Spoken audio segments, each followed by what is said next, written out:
right? Okay, so Unit 12 pitch, 7th of the 2nd, 2018.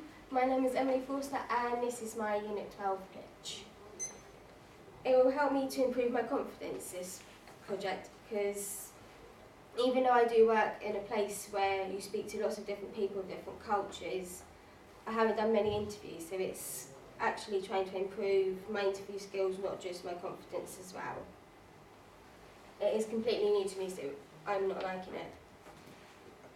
Interviews are more important than podcasts because they involve quite a lot of them. But that's for my final major project, but this is just to help me develop and improve my skills so to make sure I can get a good pitch for it. I aim to create a rugby documentary that will feature shots of the club, so both inside and outside, interviews with players, coaches, the man of the match, and also clips of one of the matches which I'm going to go see later on in the week. My intentions are to also create and improve my interview skills. I haven't got many of them, but through what I've done for my research and what I've learned from doing my interview for my research itself, it actually helped me improve them quite a bit.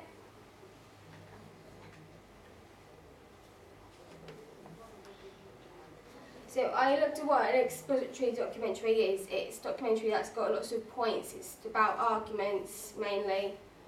But for me, I've chosen this because it's the type of documentary I've chosen. It's what I've included within mine that will be showing this sort of documentary itself.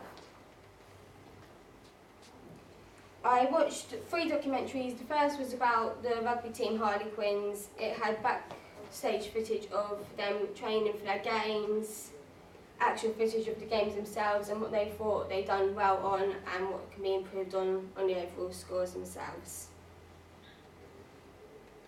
Peter Dooley, he is a Leinster rugby player, and I watched a little documentary about him, so where he's from, what he's like to do with his rugby. I'm including, looking at those shots that has been included themselves within my interviews, so the camera shots really. Last one was to do with the British and Irish Lions tour of New Zealand. As I've mentioned previously, I'll be looking at the shots that they've used and putting them into my own work itself, and also your voiceovers they've used brilliantly, so I'll use those in there as well. So inspiration to me is passion to me. It's quite a passion for rugby because my brother plays and my dad coaches. So it's something I've grown to love over the past few years through not just my family but through actually watching it as well, actually watching the games, living the experience that you feel. Teamwork, it's all about the teamwork when it comes to rugby because if one player walked onto that field themselves, they'd get absolutely destroyed, you won't get anywhere with it. But with your team, you help improve yourselves and you also make the team a lot better. It builds the relationship between them all. My target audience for my primary is 30 to 65-year-old males because mostly it would be males that watch rugby, but it's also because they would know more about the club because of that age range. They'd know more about the club than the younger audience would. My secondary audience is 15 to 25-year-old males because even though they wouldn't know much about it, I'd still be involving younger players, so I wanted to attract both sides of the audience, not just the olders.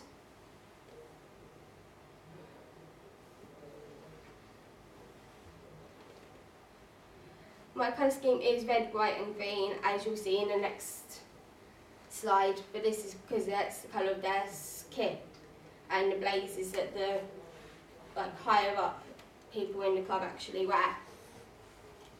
So with the red, white and green, obviously, colour scheme, it's nothing to do with anything. I will be interviewing Mick Garrity, the chairman of the club, and I'll be making sure he wears his blazer to show the Luton colours and to also represent Luton itself, because otherwise it's not showing what I wanted to show within my documentary.